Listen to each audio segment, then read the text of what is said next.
The door of First Horizon Bank swings open, and James Carter steps inside, his sharp gaze hidden behind a casual appearance. Before he even reaches the counter, he notices a white customer withdrawing millions, chatting warmly with the teller. But when James requests to withdraw $12,000, the teller curtly refuses, their eyes glinting with suspicion as if he's a stranger. The injustice lays bare, leading to a shocking secret.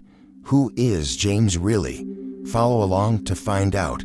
Like, share, subscribe to the channel, and hit the bell to stay updated with meaningful stories. On a cool June morning in Chicago, the early sunlight filtered through the floor-to-ceiling glass windows of First Horizon Bank, known as the financial heartbeat of Michigan Avenue. The polished marble floor reflected shimmering golden streaks, blending with the soft chime of the service bell that rang each time the glass doors slid open. The bank's interior exuded elegance, with sharply dressed staff in tailored suits moving briskly behind the counters, and customers standing in neat lines awaiting their transactions. The steady clack of keyboards, polite whispers, and the rhythm of a perfectly functioning financial machine painted a vivid picture, a place where power and wealth reigned. But beneath this glamorous facade, another story was waiting to unfold, a test of justice and self-respect about to begin. James Carter, 32, stepped through the glass doors with a calm demeanor. No expensive suit, no luxury watch. He wore a light blue dress shirt, gray slacks, and clean white sneakers. For James, today wasn't about showing off. He was there to withdraw $12,000 from his personal account, a simple transaction, but one that held deeper meaning for him. As the founder of First Horizon, James had transformed a small suburban office into this financial empire, driven by a vision of creating a place where every customer was treated equally. Yet memories of his childhood haunted him, his mother being denied a bank account because of her skin color, her voice breaking as she told him, "They don't need a reason, James. They just need to see who you are." Today, he wanted to know if his bank was truly different or merely another version of the prejudices he'd witnessed. James paused near the entrance, his sharp eyes scanning the room. At the third counter, a white man in his 50s, dressed in an expensive gray suit, was completing a transaction. The teller, Sarah Miller, a young woman with her brown hair tied up, counted stacks of cash with a radiant smile. "Here's $18,000, Mr. Thompson," she said, her voice as sweet as honey. "Thank you for banking with us. Have a great day." Thompson nodded, tucked the money into his leather briefcase, and walked out. No questions, no suspicious glances. James watched, his chest tightening slightly. The scene was all too familiar.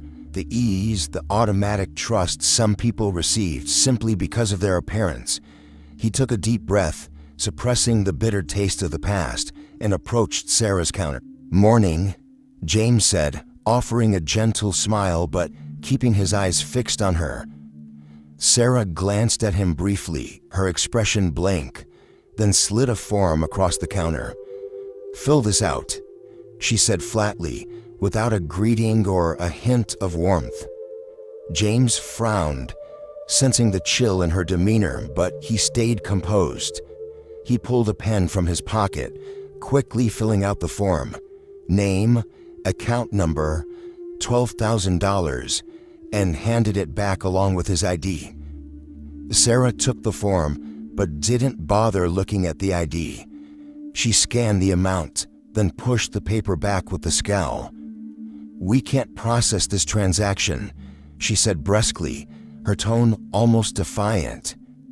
James tilted his head, his voice low but firm.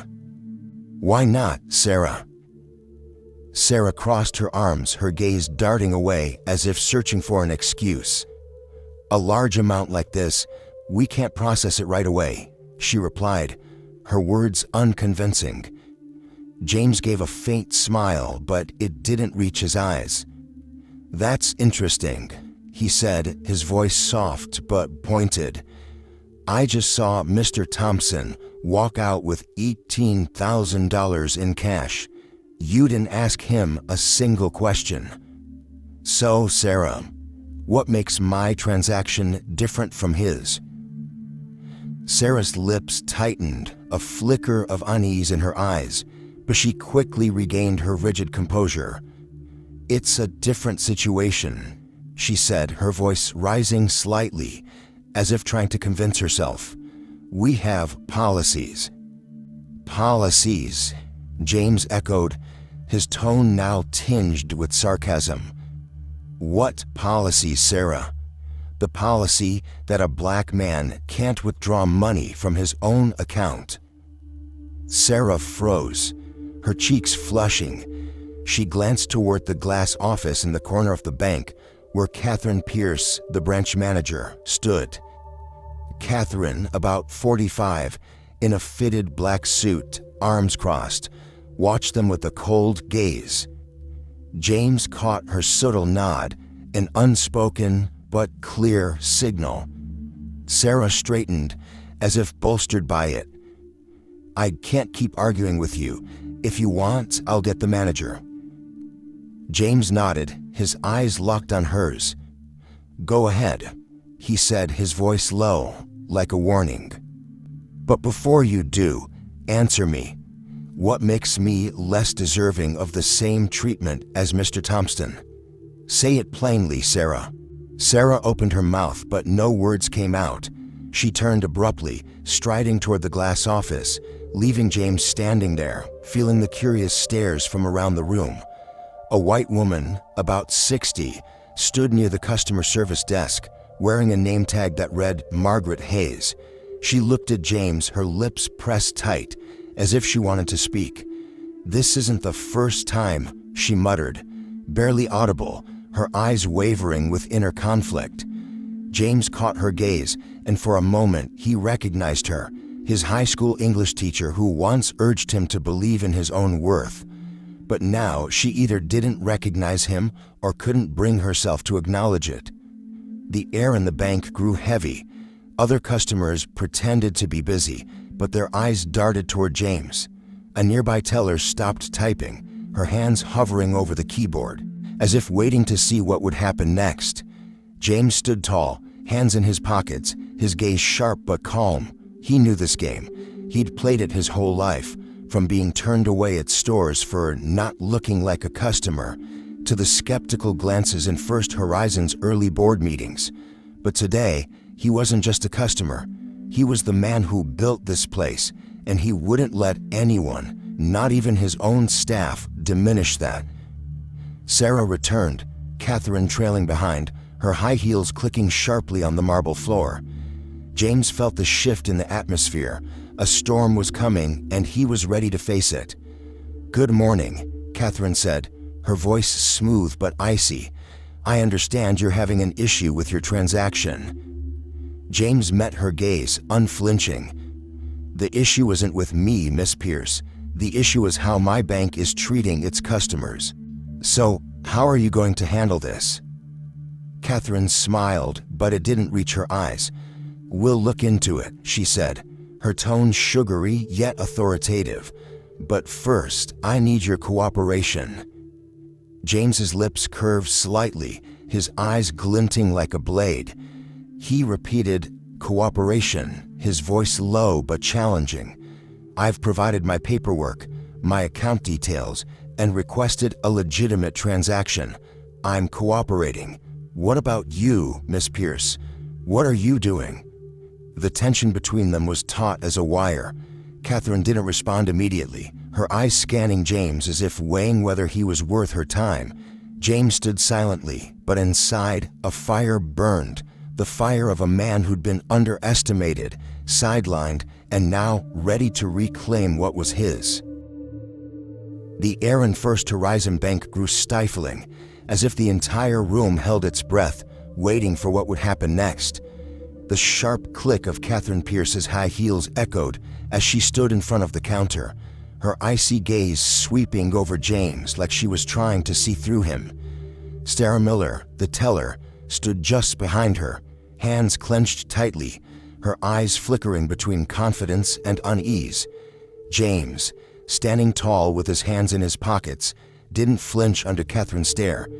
He felt the tension spreading, but inside he maintained a razor-sharp calm, like a chess player waiting for his opponent to make a wrong move. Around them, curious glances from other customers and staff darted toward the counter, but no one dared speak. Margaret Hayes, the older woman near the customer service desk, pursed her lips, her fingers gripping her purse tightly, as if wrestling with herself. Katherine crossed her arms, her voice smooth but laced with clear authority. "You're making this more complicated than it needs to be. We just need to verify some additional information to ensure the security of this transaction." James raised an eyebrow, his voice low and sharp. "What information, Miss Pierce? I've provided everything required. If you have a procedure, spell it out. Or is this just an excuse?"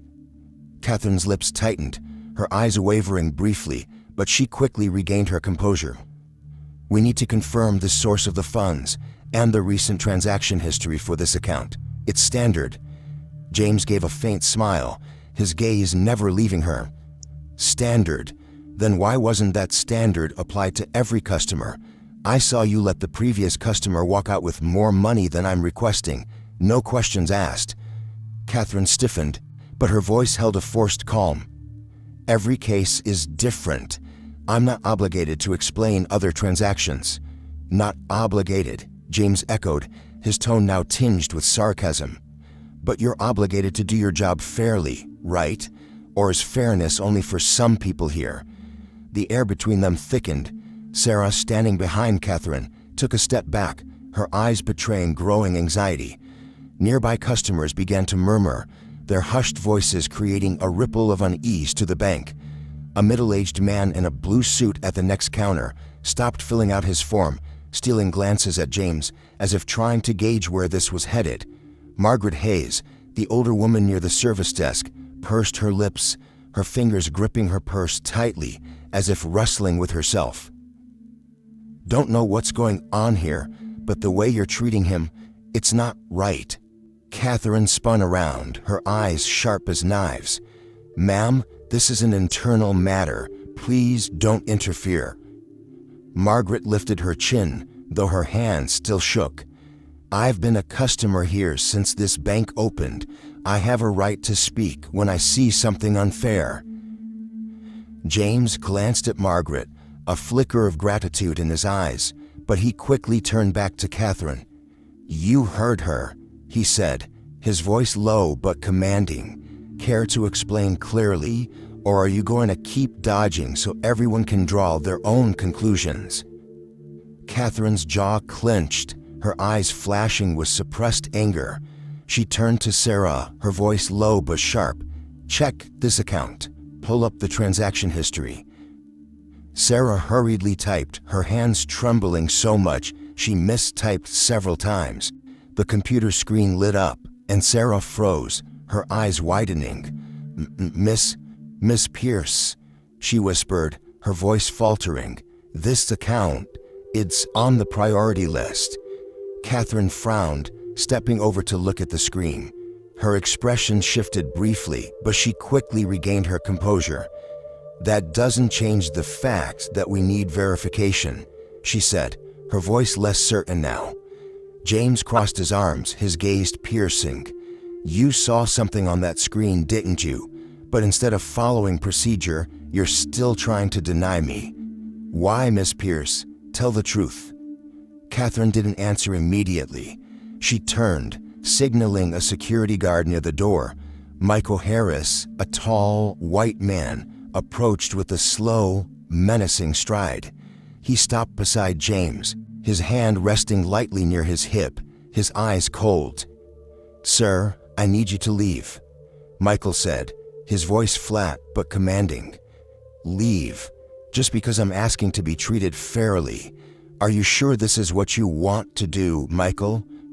Michael frowned, his eyes wavering slightly, but he maintained his firm tone.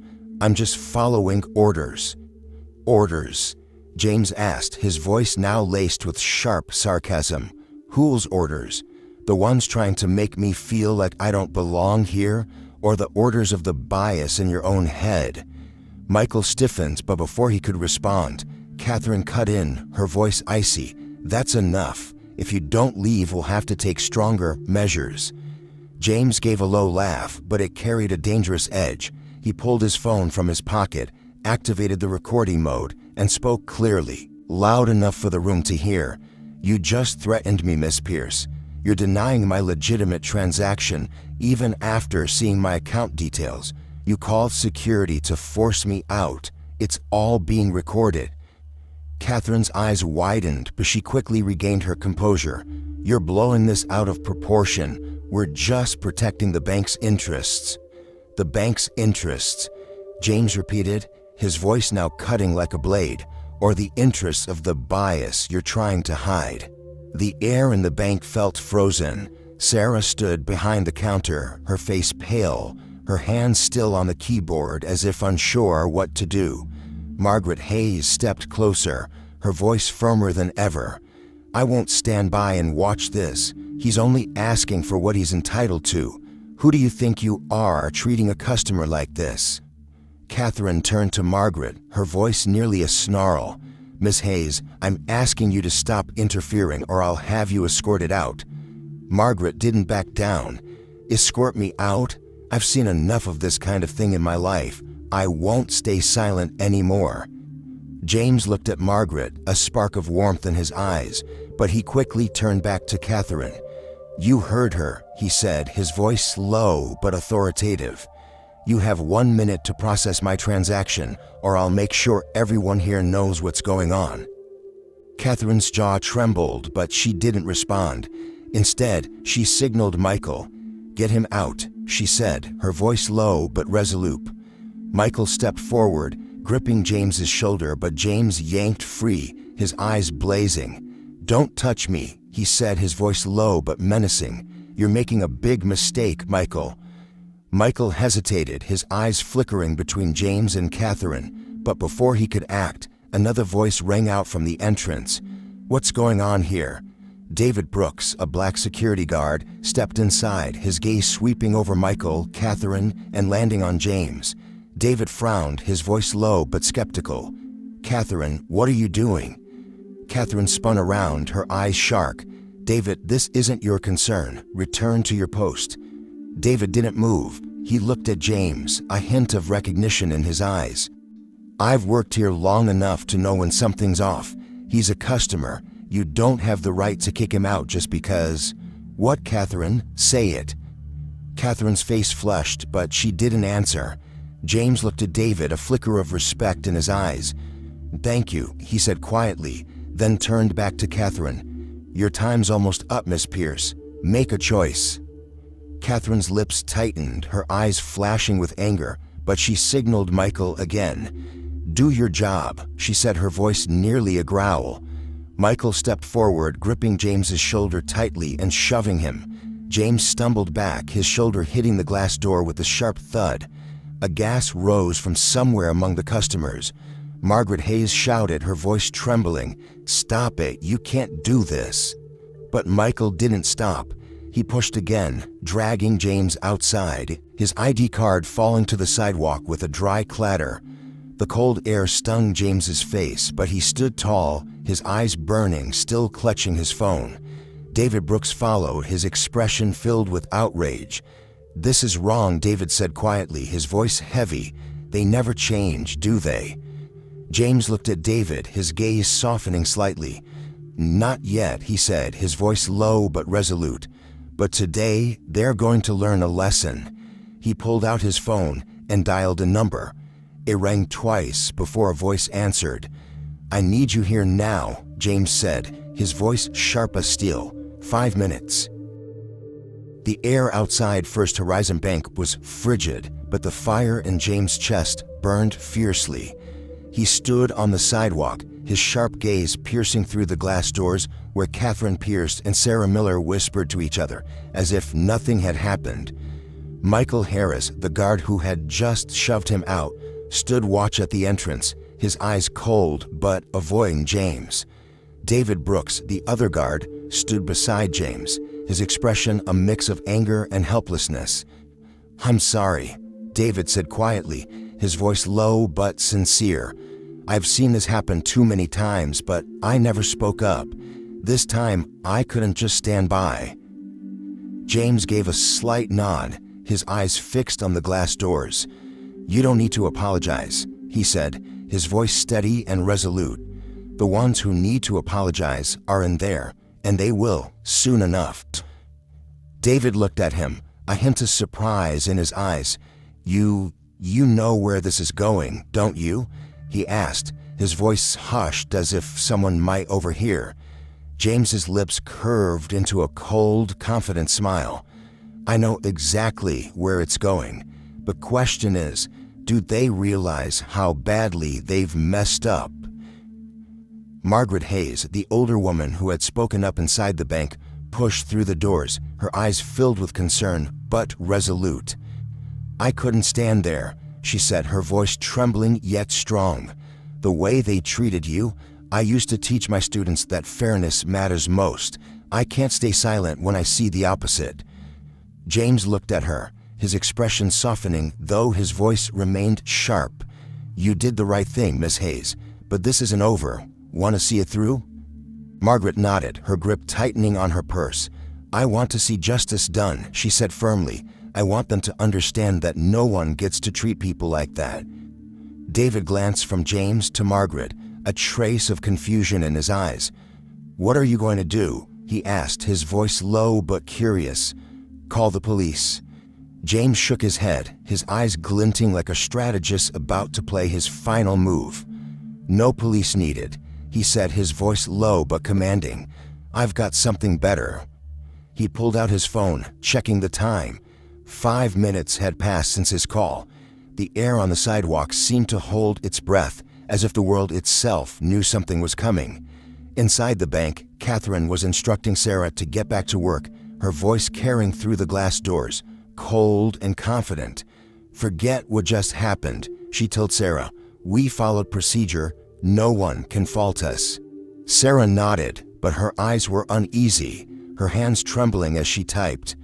"But, Miss Pierce, that account, it was on the priority list. What if he's someone important?" Katherine scoffed, her voice dripping with sarcasm. "Important? He doesn't look like the type with a priority account. You're worrying too much, Sarah." Katherine's words cut like an invisible knife, and James, though standing outside, seemed to sense the arrogance in her tone. He gripped his phone tighter, his eyes now not just angry but filled with cold determination. "They'll learn how to see people again," he said quietly, just loud enough for David and Margaret to hear. At that moment, a sleek black SUV pulled up, stopping in front of the bank with a smooth, decisive brake. The door opened and William Hayes stepped out. A man in his 50s with salt and pepper hair, he wore an expensive gray suit that fit his tall frame perfectly, exuding an air of authority without needing to flaunt it. William didn't pause to look around. His eyes locked onto James, and in a single moment, he gave a subtle nod as if they understood each other without words. "William," James said, his voice low but charged with emotion. "Thanks for coming." William placed a hand on James's shoulder, his gaze sharp yet warm. "No need to thank me," he said, his voice deep and resolute. "I promised you from day one that First Horizon would never tolerate injustice. Today, we're keeping that promise." David stared at William, his eyes wide with surprise. "You're—" he asked, his voice hesitant. William turned to David, his gaze steady but commanding. "William Hayes, strategic advisor for First Horizon. And you, who are you?" David straightened, his voice slightly shaky but firm. "David Brooks, security guard. I tried to do the right thing, but they wouldn't listen." William nodded, his eyes assessing David. "I see you chose the right side," he said, then turned to James. "Let's go, we're settling this." James nodded, his eyes blazing with unshakable resolve. They strode through the glass doors, William leading, James right behind, and David following, his expression a mix of excitement and apprehension. Margaret hesitated for a moment, then stepped in too, determined not to miss this moment. Inside the bank, the air seemed to freeze as William entered. Katherine turned, her professional smile appearing instantly, but something wavered in her eyes. "Mr. Hayes," she said, her voice straining to stay calm, "is there something I can help?" "Enough." William cut her off, his voice like a blade, sharp and unyielding. He stepped to the counter, his gaze locked on Katherine. "Do you have any idea what you've just done?" Katherine frowned, a flicker of confusion in her eyes. "Sir, I was just following procedure." "Procedure," William interrupted, his voice dropping to a dangerous low. "You call shoving a customer out and tossing his ID onto the ground procedure? Do you even know who's standing behind me?" Sarah, behind Katherine, went pale, her hands trembling. Michael, still near the door, stood frozen, his eyes beginning to waver, as if sensing something was terribly wrong. Katherine opened her mouth, but no words came out. William didn't give her a chance. "This man," he said, pointing to James, his voice ringing like a proclamation, "is the founder of First Horizon, the person who built everything you see here, and you treated him like he didn't belong." Silence engulfed the bank. Sarah covered her mouth, her eyes wide with horror. Katherine staggered back a step, her face ashen, her gaze flickering between panic and disbelief. Michael bowed his head, his hands dropping limply, as if the weight of William's words pressed down on him. The customers around them stopped everything, their eyes fixed on the counter, the air thick with tension. Margaret stepped forward, her voice ringing out strong and clear. "I told you he deserved respect," she said, staring directly at Katherine. "I taught him, and I know who he is. You were wrong, and you know it." Katherine opened her mouth, but her voice trembled. I didn't know. I was just didn't know." William cut in, his voice cold as ice. "You saw the account details. You knew who he was, but you chose to ignore it. You chose bias over truth." James stepped forward, his gaze locked on Katherine. "You had a chance to do the right thing," he said, his voice low but powerful. "But you chose to humiliate me. You thought I didn't belong here. Let me remind you, I created this place." Katherine bowed her head, her face flushed, her arrogance gone. Sarah backed away, her eyes brimming with tears as if realizing an irreparable mistake. Michael turned to James, his voice softening. "How do you want to handle this?" James looked at Katherine, then Sarah, and finally Michael. "They need to learn how to see people," he said, his voice low but resolute. "And I'll make sure they never forget this lesson." The air in First Horizon Bank seemed to solidify after William Hayes' proclamation. All eyes, from tellers, customers to security guards, fixed on James, who stood tall, his gaze sharp yet composed, like a general who'd won a battle without drawing a sword. Katherine Pierce, the branch manager, stood frozen behind the counter, her face pale, lips pressed tight as if clinging to the last scraps of her fading pride. Sarah Miller, the teller, trembled, her hands gripping the edge of the counter as if to keep herself from collapsing. Michael Harris, the guard who had pushed James out, bowed his head, his eyes avoiding contact, as if wishing to vanish from the room. Margaret Hayes, the older woman who had spoken up for James, stood nearby, her eyes gleaming with a mix of pride and indignation. David Brooks, the black security guard, stood beside James, his expression wavering between astonishment and reverence, as if he'd just witnessed something unbelievable. William turned to Katherine, his voice low but cutting like a blade. "Do you have anything to say, or do you still think you were just following procedure?" Katherine took a deep breath, trying to regain her composure, but her voice trembled. "Mr. Hayes, I didn't mean to offend. I was just ensuring the bank's security." "Security?"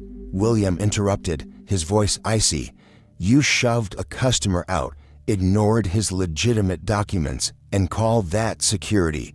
You weren't protecting the bank, Miss Pierce. You were protecting your own biases."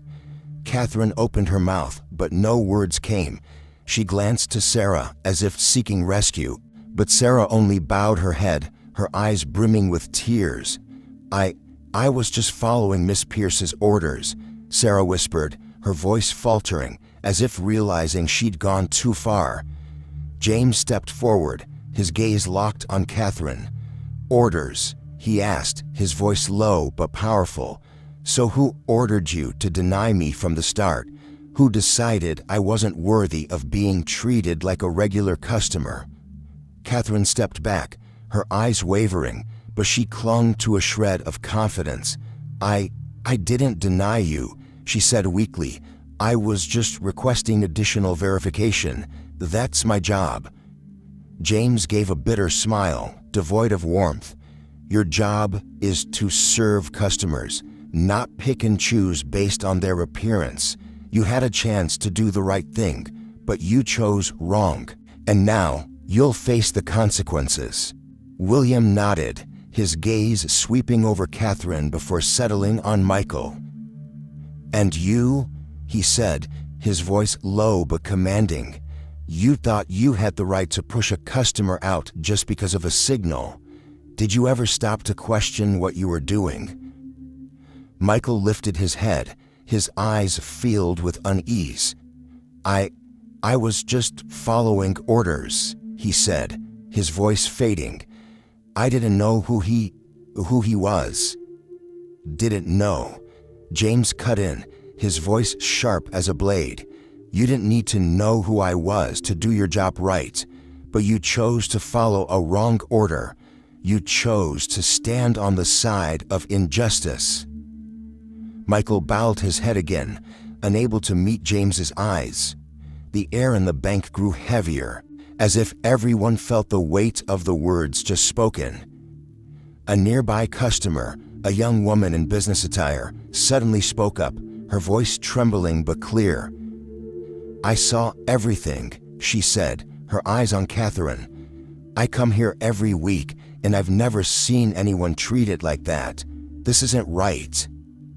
William turned to her, his expression softening. "Thank you," he said, then turned back to Katherine. "See, it's not just one person. Other customers see your mistake too. You've damaged First Horizon's reputation, and that's unacceptable."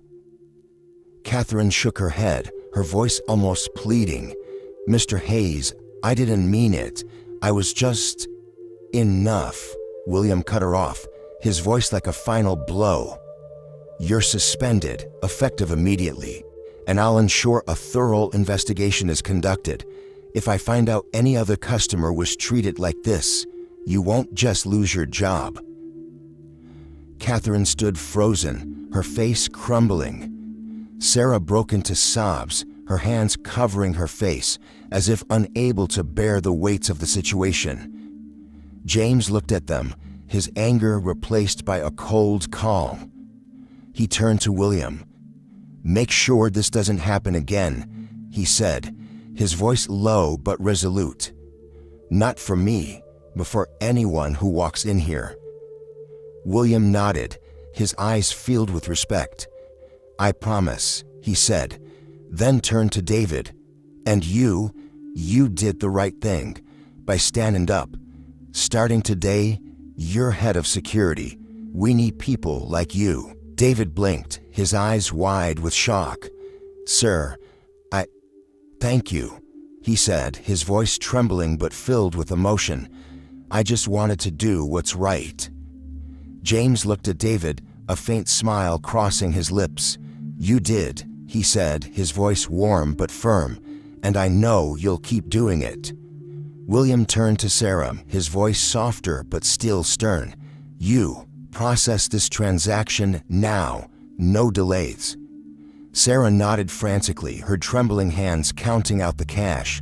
The stacks of bills were neatly arranged in front of James, but he didn't rush to take them. He looked at Katherine one last time, his gaze as if etching this moment into her mind. "You had a chance to do things differently, but you chose to push me out.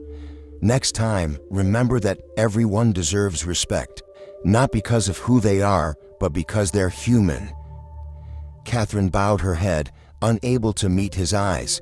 Sarah handed James the money, her voice shaking. I'm sorry," she said, her eyes glistening with tears. James took the money, his gaze sweeping over her without a response. He turned to Margaret, who stood there, her eyes full of pride. "Miss Hayes," he said, his voice gentle, "thank you for speaking up. You did what many wouldn't." Margaret smiled, her eyes shining with conviction. "I just did what I taught my students. You were always special. I knew you wouldn't let them win." James nodded, a flicker of emotion in his eyes. He turned to David, handing him a stack of bills from the money he'd just received. "Take a day off," he said, his voice light but sincere. "You've earned it." David hesitated, then accepted, his eyes filled with gratitude. I won't forget this," he said, his voice low but strong. William clapped James on the shoulder, his eyes resolute. "We'll fix this," he said, "starting today." James nodded, his gaze sweeping the room one last time. Then he walked out, the morning sunlight enveloping him like an affirmation.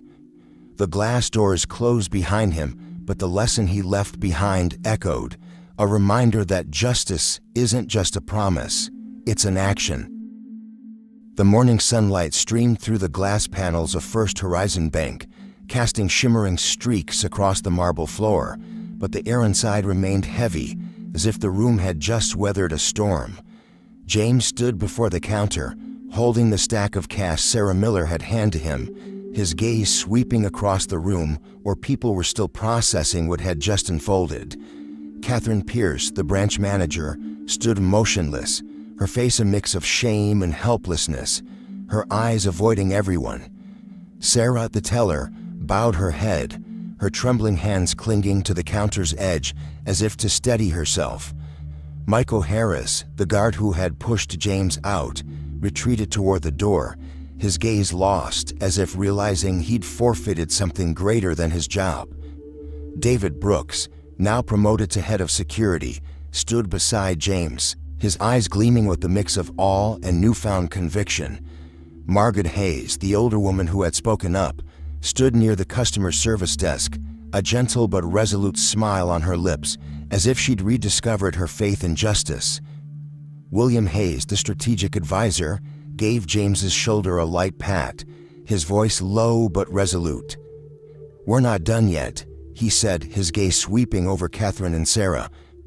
"I want to ensure every employee here understands today's lesson, not just for you, but for everyone who walks into this bank."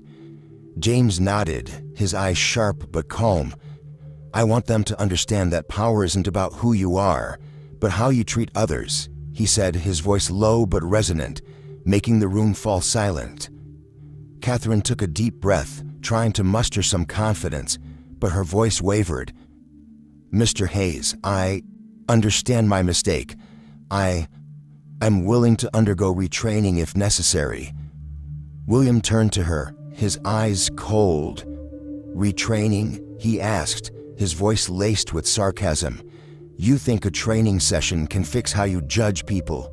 You had all the information you needed, but you chose to ignore it. That's not a skill issue, it's a mindset issue." Katherine bowed her head, unable to respond. Sarah, behind the counter, suddenly spoke up, her voice trembling but sincere. "I didn't mean to hurt anyone," she said, her eyes brimming with tears. I thought I was doing the right thing. I was wrong. I'm truly sorry." James looked at Sarah, his expression softening slightly, but still stern. "An apology is a start, but if you really want to make it right, start by treating everyone the way you'd want to be treated, not just today, but every day." Sarah nodded, tears streaming down her cheeks.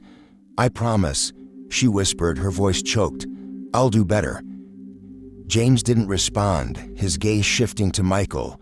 "And you?" he said, his voice low but powerful.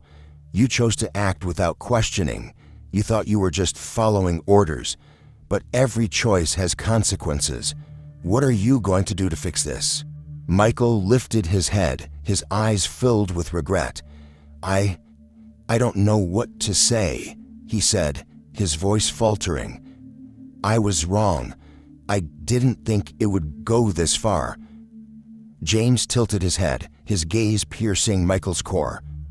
"Think harder next time before you put your hands on anyone," he said. "Your power isn't in your strength, it's in your fairness." The air in the bank seemed to ease slightly, as if James's words had broken an invisible layer of ice. A nearby customer, a middle-aged man in workman's clothes, suddenly spoke up, his voice trembling but firm.